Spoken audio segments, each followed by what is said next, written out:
Islamabad high court में साबिक chief justice Saqib Nisar की ऑडियो टेप और अदलिया पर दीगर इल्जामात की तहकीकात के लिए कमीशन बनाने की दरखास्त दायर कर दी गई। दरखास्त में मौक़िफ़ इख्तियार किया गया कि साबिक चीफ जस्टिस से मंसूब ऑडियो टेप से तासुर मिलता है कि अदलिया बैरूनी कुव्वत के दबाव में है। अदलिया की आज़ादी के तहफ़्फ़ुज़ के लिए ऑडियो जाली या असली होने का तयन ज़रूरी है।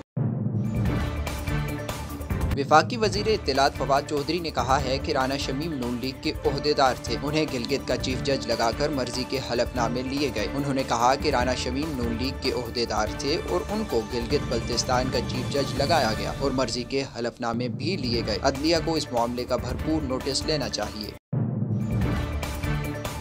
पंजाब के सीनियर वजीर अलीम खान ने वजीर आला पंजाब उस्मान बुज़दार को वजारत से अपना इस्तीफ़ा पेश कर दिया। वजीर आला पंजाब उस्मान बुज़दार से सीनियर सूबाई वजीर और वजीर खुराक पंजाब अब्दुल अलीम खान की मुलाकात। वफाकी वज़ीर इत्तलात फवाद चौधरी का कहना है कि जाली ऑडियो और वीडियो बनाना नून लीग का वतीरा है। अदलिया को नून लीग और मरियम नवाज के खिलाफ नोटिस लेना चाहिए। वफाकी वज़ीर इत्तलात फवाद चौधरी ने गुफ्तगू करते हुए कहा कि मरियम नवाज और नवाज शरीफ पर मुकदमे आखिरी मराहिल पर हों तो उन्हें सबोताज करने की कोशिश होती है। ये हफ्ता अच्छी खबरों का हफ्ता रहा। अदलिया के खिलाफ साजिश बेनकाब हुई।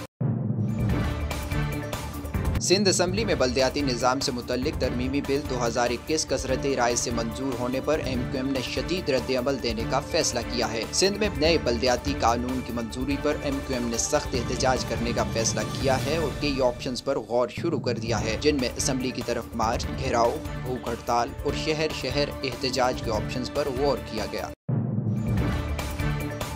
शोहदात कोट के इलाके लालू रायनिक में नामालूम मोटरसाइकिल सवार मुसल्लह अफराद की फायरिंग से PTI के मकामी रहनुमा राना सखावत राजपूत जाँ बहक हो गए। पुलिस ज़राए का कहना है कि राना सखावत राजपूत अपने राइस मिल पर जा रहे थे कि रास्ते में घात लगाए नामालूम मुल्जिमान ने उन पर फायरिंग कर दी। सखावत राजपूत को शदीद जख्मी हालत में लाड़काना चांद का अस्पताल मुंतकिल किया गया, जहाँ वो जख्मों की ताब न लाते हुए जाँ बहक हो गए।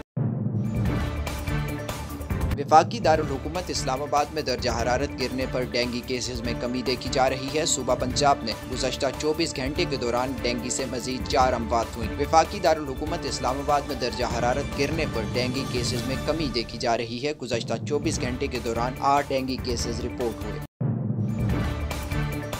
गुज़श्ता 24 घंटों के दौरान कोरोना वायरस के 7 मरीज इंतकाल कर गए, जिसके बाद कोरोना वायरस से मजमूई अमवात की तादाद 28,704 हो गई। सुई सदरन गैस कंपनी ने गैस की किल्लत के पेश नज़र जनरल इंडस्ट्रीज के तमाम निजी बिजली घरों को गैस सप्लाई फौरी बंद करने का फैसला कर लिया। सिंध में गैस बहरान संगीन हो गया, जिसके पेश नज़र सुई सदरन गैस कंपनी ने जनरल इंडस्ट्रीज के तमाम निजी बिजली घरों को गैस सप्लाई फौरी बंद करने का फैसला कर लिया। पाकिस्तान के मायानाज प्रोफेशनल बॉक्सर मोहम्मद वसीम ने एक और कामयाबी हासिल करते हुए WBC चैंपियनशिप के फाइट में कोलंबियन बॉक्सर रॉबर बरेरा को शिकस्त देकर सिल्वर टाइटल अपने नाम कर लिया। वेस्ट इंडीज क्रिकेट बोर्ड ने पाकिस्तान के खिलाफ 3 T20 और 3 वनडे मैचेस की सीरीज के लिए अपनी टीम का ऐलान कर दिया। टीम की क़यादत कैरन पोलार्ड करेंगे, जबकि निकोलस पोरन T20 और शाय होप वनडे स्क्वाड में नायब कप्तान होंगे। कौमी एयरलाइन PIA ने सऊदी अरब के लिए फ़्लाइट ऑपरेशन शुरू करने का ऐलान करते हुए परवाज़ों का शेड्यूल जारी कर दिया। सऊदी अरब की जानिब से पाकिस्तान पर सफरी पाबंदी खत्म करने के बाद कौमी एयरलाइन PIA ने सऊदी अरब के लिए फ़्लाइट ऑपरेशन शुरू करने का ऐलान कर दिया। जनूबी अफ्रीका ने मुख्तलिफ ममालिक की जानिब से सफरी पाबंदियों के ऐलानात पर शदीद एहतजाज करते हुए पाबंदियों को ड्रैकोनियन, गैर साइंसी और आलमी इदारा सेहत की हिदायत के बरअक्स करार दे दिया।